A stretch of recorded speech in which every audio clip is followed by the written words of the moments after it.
Yeah. And Jody, and I think we'll be able to stick around. Jody, and then Andy wants to say a few words, and then we'll briefly tell you about how we're going to go to the second day of the Mishpalta 2010.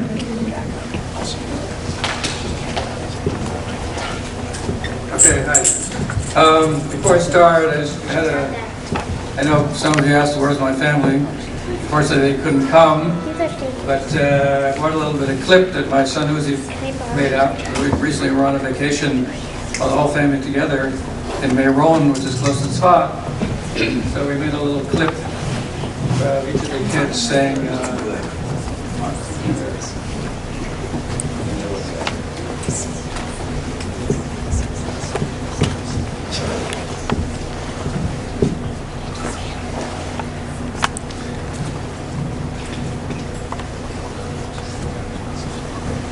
maybe I'll start the, so Gary gets it up and running, maybe I'll start.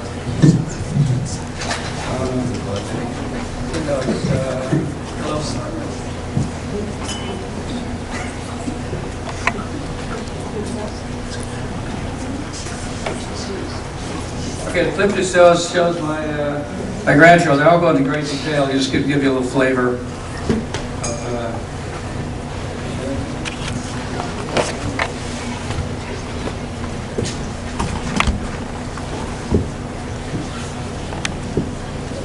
So, you know what, let me start the speech.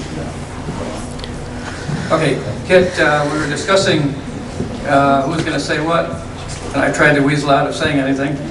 So Kit said, hey, how about speaking about Grandpa Krieger's worldview? Of course, that's a pretty heavy assignment, but I guess I am a little bit in a position of doing that because we lived the closest to my grandparents in San Francisco, and they would come down every Sunday. And after their game of pinochle, with my mother and them. Bridge.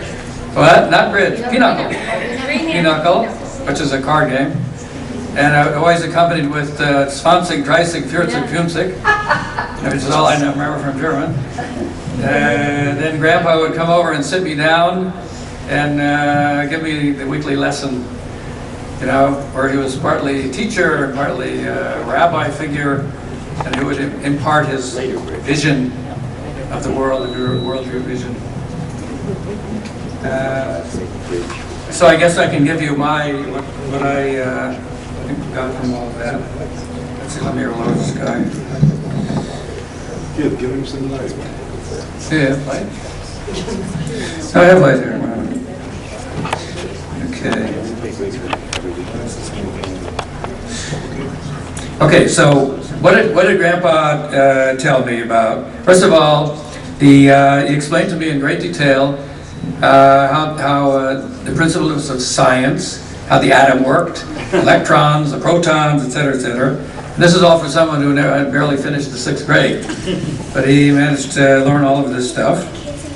Okay, also the structure of the universe and how it was created. How was the universe created? By a thought.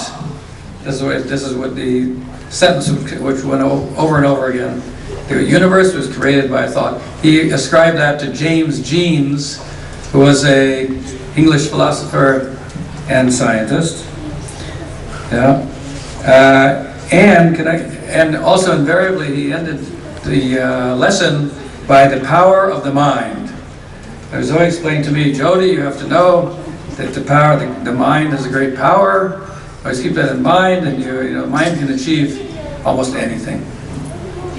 So this was the message.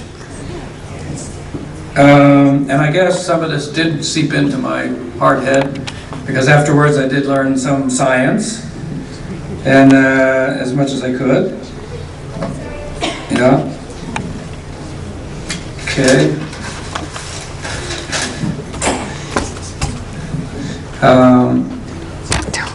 Okay, so now when they were young, my grandfather had this image of an all-powerful, all-knowing person who was able to explain everything. And later years, after I had learned a few things about science, and also learned a little bit about religion and Torah study, So I tried to think back, actually more recently when this assignment that Kid gave me came up, trying to square what I had learned over the years with what Grandpa